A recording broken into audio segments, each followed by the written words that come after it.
Dr. George Parsonage MBE is a modest fellow who wears his many honours lightly. Born in the Glasgow Humane Society house by the banks of the River Clyde in 1943, George grew up surrounded by boats and with a long-lasting love and respect for the water. A keen oarsman, George followed in the footsteps of his father Ben, who was a Humane Society officer tasked with rescuing people from the river. By the age of 14, George had made his first rescue and in time replaced Ben in the same role. In all, he may have pulled about 1,500 people from the river and rescued countless more. Yet there is more to George Parsonage than being an expert rower and one whose knowledge of the Clyde is second to none. After finishing secondary school, George trained as an artist at Glasgow School of Art, studying sculpture.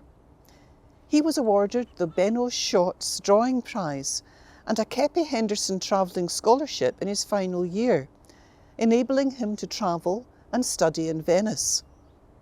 George might have chosen the route of becoming a professional sculptor, but he decided to train as an art teacher, first in Whitehill Secondary School, then Hutcheson's Grammar, where his two sons were later to be educated. To this day, George maintains his love of painting and sculpture, and many of his metalwork pieces are in private collections around the world. His junk sculpture often comes from items discarded in the river, and so the Clyde itself became a source of his artwork. On the death of his father Ben, George became the full-time Humane Society officer and was soon to be called the River Man by writers like myself, who met him and saw what amazing work he was doing. On one occasion, a folk musical duo from Australia visited George during their British tour and were so impressed that they wrote the song River Man just for him.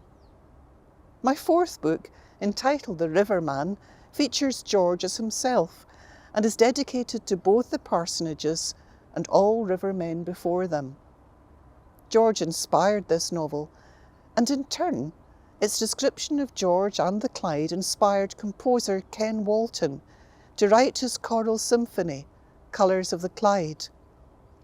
Music has always been a big part of George's life, and his art reflects this. Several metal sculptures featuring musicians, even his wife Stephanie playing bassoon. The river was responsible for more than rescuing poor souls or picking up bodies, however. It was when he pulled one particular girl out of the water when her boat capsized during training that he met his future wife Stephanie.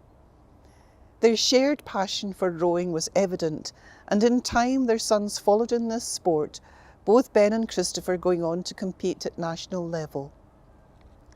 In 2005, there were changes in the way emergency services were carried out. Yet despite these, and no longer being first on call for rescues the way he once was, George continued to strive to promote safety in the Clyde.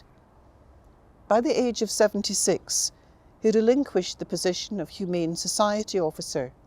He is now Consultant Humane Society officer, and as well as pointing out the need to keep the river bank safe, he writes regular Tales from the River Man that tell of many of his past rescues.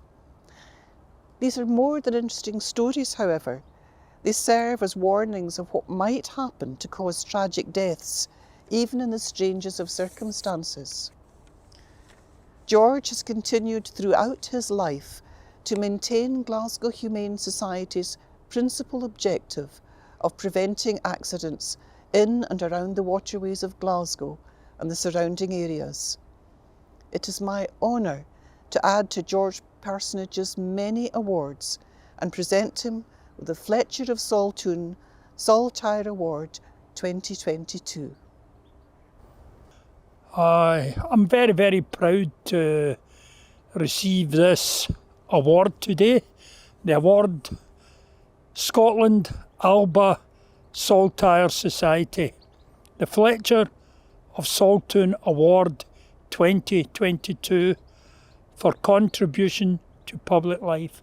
It's really, really kind of them to think of me and acknowledge the work of the family and of the Glasgow Humane Society.